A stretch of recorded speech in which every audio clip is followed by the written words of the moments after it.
I would suggest pausing the screen after I'm done speaking, just to take note of these 5 things we look for in supporting students with note taking. As you watch yourself in these very truncated clips, you're just going to ask yourself, which of these am I seeing? Which aren't I?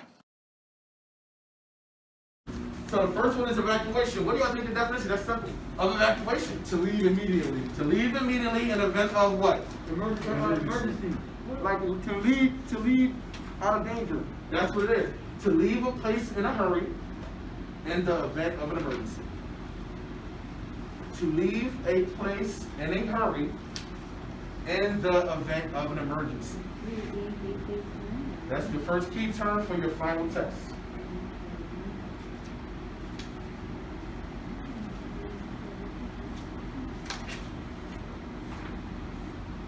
You said to leave a place in a hurry? To leave a place in a hurry in the event of an emergency. And you already know that's going to be with your client. You're not leaving the client with the client. G, pass it out for me. Now, this that's coming around right now is going to be what y'all going to do a case note on. This is going to be the last thing that you really need to know when you work with people that have intellectual disabilities, or what's the other term? MR. What does MR stand for? Mentally retarded. Mentally retarded. You see, bro? Alright. I'm gonna say, I swear I get it. What do they represent? Why y'all looking at me? Najee don't look at Najee. Huh? I don't even know. They're MR, but what's another word to say? They're Mentally retarded. Or- Intellectually disabled. intellectually disabled. Intellectually disabled. Good. What is OLTL? Office of long-term living. Who is under Office of Long-Term Living? Those are the people that's like, they're not normal, but they're normal. No. They're not normal, they're normal. What would it be? People that have what? Are they mental or do they have physical? Physical disorders. Physical disabilities. What is physical? That's OLTL. Now, remember what I said about ODP. How many of y'all want to work with people that have intellectual disabilities versus long-term living? You can't take a case with ODP until you read this packet. Now this packet, This is the package you was talking about? write this down. This packet is called an ISP. Individual support plan, right? Individual support plan. Y'all had that in y'all notes already. This is going to be a packet y'all all going to have to read. How you doing? This is going to be a packet y'all all going to have to read before you start working with who? People that have MR. Yes, you're going to read this in the office of your company who's hiring you in a few days with your supervisor. Some people from Group B has already said, I can do MR, I can do ID. If y'all can't do ID, don't ask and you will not get this package. This packet here, how many pages is it, y'all? A lot. That one I gave you. I'm just taking a guess. I'm gonna say like 10. About 10 pages. These packages are normally 15 to 45 pages long. I used to write this. This is actually one of my old clients I swapped out before I left, so I'm going to show it to y'all. So is that why you blanked out all this information? Because why did I black it out? This person is bro information. HIPAA violation. So I wrote these plans out once a year. This is everything you need to know about your client. Remember what I said about the care plan? This is the care plan plus the ISP. I had to make sure I trained the aides on what? Somebody read it to me. Second to the last. Go on to the back. Somebody read it out loud. You should see something that say quality of I was what? going to read it, but I don't know where we at. They say quality of what? Personal growth. Quality of life and personal growth. What's going to be your case note every day? Your personal growth and quality of life. Personal growth and quality of life. What does that mean to you when you see that?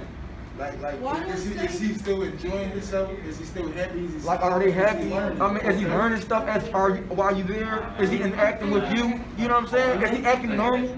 You feel me? Little stuff like that. Got you. Why is the dates under? The dates are what, y'all? What I tell you the dates were? That's a HIPAA. healthcare year. That is the healthcare year. These are the dates that y'all got to go by. This is how y'all going to do your first goal. Can somebody read to me what this guy's goal is? It should say outcome statement. Oh, he want to enjoy his independence. When looking at the student work, the actual case notes that happen directly after your discussion and notes, I would suggest asking yourself what was supposed to happen and then what did happen. From there, we can kind of think about the strengths we would like to hold on to and the things we need to improve. So now that we've gone through it, there are a few things I just want to make note of from my end. You don't have to agree, and if we don't, it's important that we discuss it. So you definitely did have the references, the resources, not always time to write. Sometimes there was a lot of discussion, but not necessarily dedicated writing time. I didn't see any graphic organizers during this time. I did see the written resources like the textbooks, but not necessarily for the writing specifically. Once again, we come back to this theme of many questions. You asked a ton, they were great, they were clearly engaging, but there was limited writing time within those. You gave obvious cues for the discussion, and you did a great job of spiraling the vocab inside. Just some quick praise from the space. It's obvious just from the energy and engagement in the room that you've created an inclusive space where people feel like their voice is valued and they're willing to share. Excellent work with that.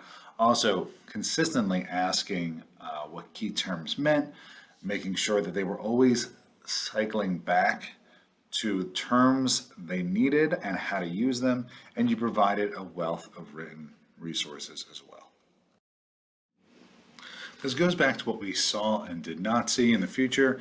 I would like to help you think ahead to prioritizing information with structure, particularly how you're asking questions and organizers for writing. Folded into that is pacing within that to provide think time and variation in student voice. If you look back at the video, you'll notice there are only a few key people talking consistently, and that's not because the other students didn't know. It's how we ask the questions and how we provide space with intentionality for student voices. Finally, drawing those explicit connections between the concepts as well as notes and work. One of the most frequent questions for the case notes was, what do I do with this? And it's not because they didn't have the information on hand, it's just that sometimes they need that information explicitly. And I'm providing this example just to kind of underscore how we don't need to be doing a ton of extra work when it comes to the organizers. Just having them have a clear space to write and then giving them the space to document specifically in one place really help tie all those thoughts together at, I hope, little expense to the engagement and energy in your room.